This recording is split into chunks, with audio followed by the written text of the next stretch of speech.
રાજકોટ શહેરમાં બેફામ કાર ચાલકે લીધો વધુ એક જીવ. બેફામ કાર ચાલકે વધુ એક માસૂમ બાળકનો જીવ લીધો. પડદરીમાં બેફામ કાર ચાલકે બાળકને અડફેટે લીધો. કારની અડફેટે 8 વર્ષના બાળકનું ઘટના સ્થળે જ મોત નીપજ્યું. અકસ્માતની સમગ્ર ઘટનાના સીસીટીવી સામે આવ્યા છે. માસૂમ બાળકના મોતને લઈને પરિવારમાં શોકનો માહોલ છે.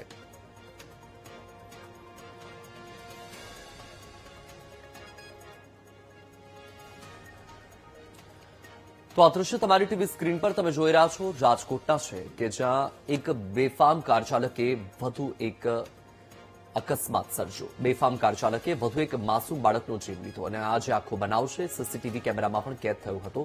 દ્રશ્યમાં તમે જોઈ શકો છો કે જે કાર ચાલક છે એ પૂરપાટ કાર હંકારે છે. પડદરીમાં બેફામ કાર ચાલકે બાળકને અડફેટે લીધો હતો, જેમાં 8 વર્ષના બાળકનું ઘટના સ્થળે જ કરુણ મૃત્યુ થયું છે.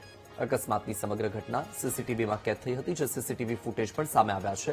હાલ તો માસૂમ બાળકના મોત બાદ પરિવારમાં શોકનો માહોલ છે.